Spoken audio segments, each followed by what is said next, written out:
Hello everyone, welcome back to my YouTube channel. This is Leihua, your favorite data scientist at YouTube. In today's video, I want to share with you guys why tech companies run so many experiments and what are the benefits of running experiments. Okay, let's get started with a few tech companies that run thousands of experiments. We have Google, Netflix, Airbnb, Uber, and of course Walmart. All of these tech companies, they are the leaders in their respective areas, and the big question is, why don't they just release a feature without testing, right? It makes sense because they have the best product managers, they have the best engineers, and of course they have the best data scientists, right? And running experiments takes a lot of time.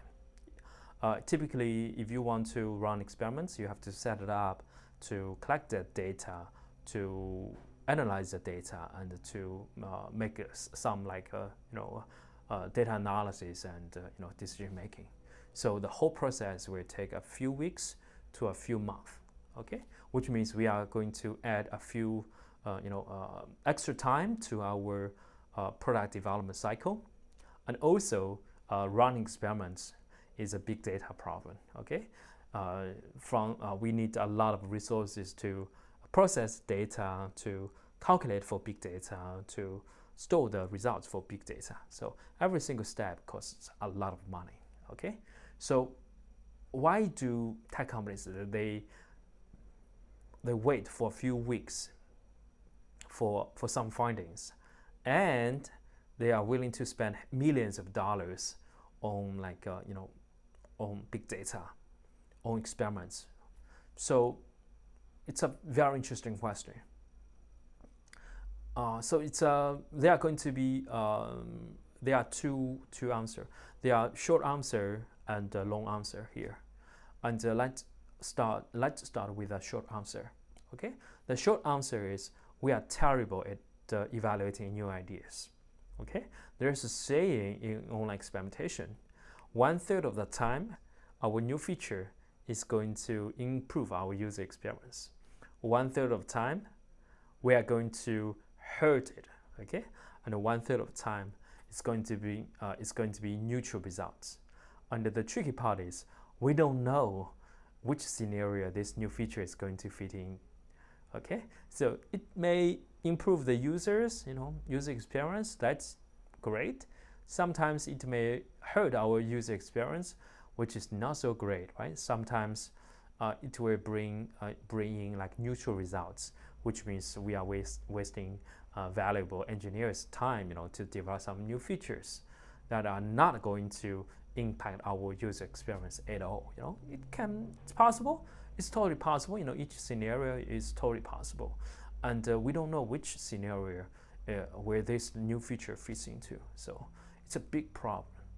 If we do not test our new features, if we just release it based on our experts' views, then here's what will happen. Okay, sometimes we are going to improve our users by releasing some new features, right? That is great. And sometimes we are going to hurt them, and sometimes we are going to just work on some trivial, features that will not move the needle at all. Okay, A/B testing enables us to make decisions based on data. Okay, because the whole process, we need to collect the real user behavior data in order to make some decisions. Okay, it's going to be very, very, very valuable when we try to make some decisions on feature priorities, or whether we want to release this new feature, or we do not want to release this new feature. Okay, so that's the short version, and let's look at the long version here.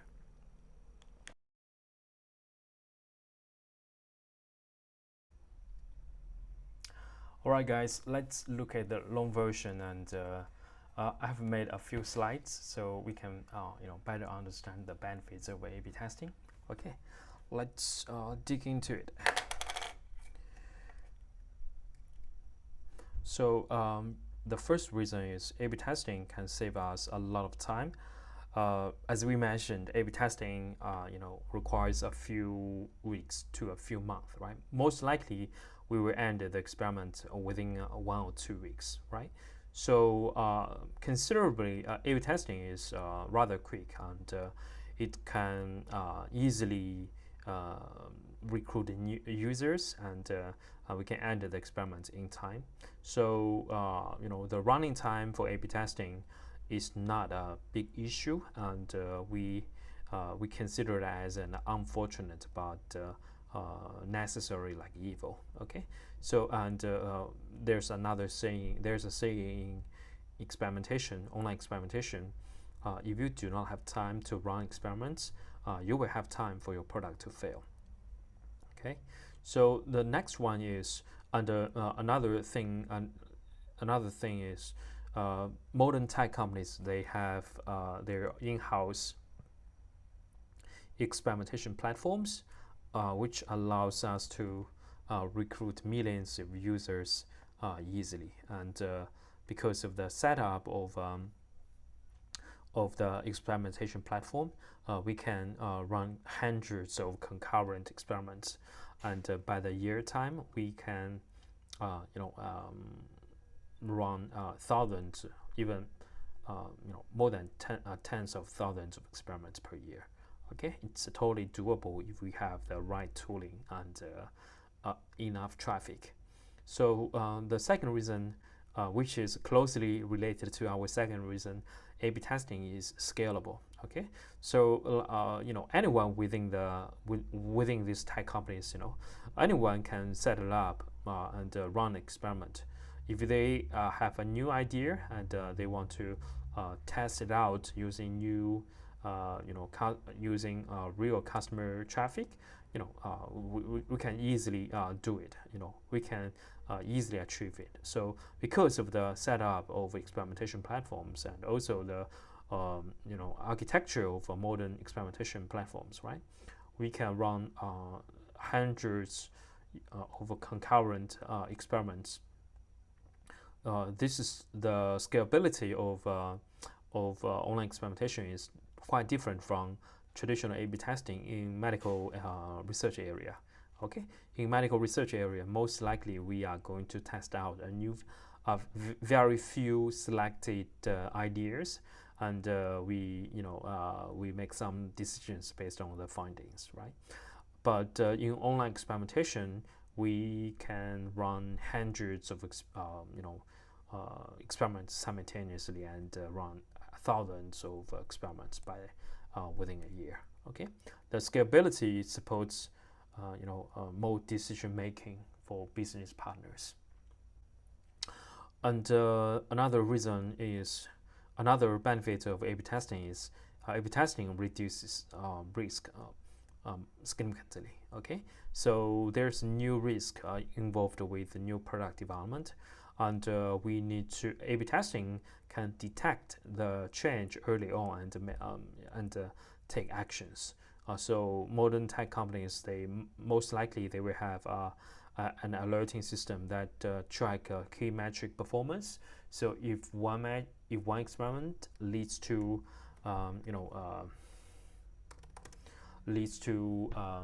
metric degradation, then they can end the experiment early on. Okay, so actually, if you are not so familiar with an online experimentation like domain, this is the area, sequential testing can be very useful in this case.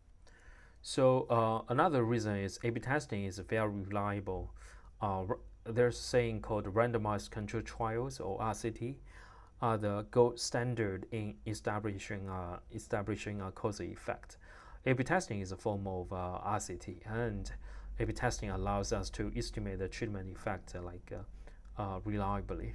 Okay, so the last reason is A/B testing supports an iterative approach to product development, and it also supports a data-driven decision-making process. Okay, so because we are testing the ideas instead of relying on hippo's opinion, right, or hippo's view, or highest paid person's view, we can understand how users will react to the new feature. Okay, so this is a data-driven decision-making process, and data is more important than intuition. So in the next video, I'm going to post a case study from Google, which explains how experimentation can help them make a better decision. Okay, all right. That's pretty much everything I want to cover for this video.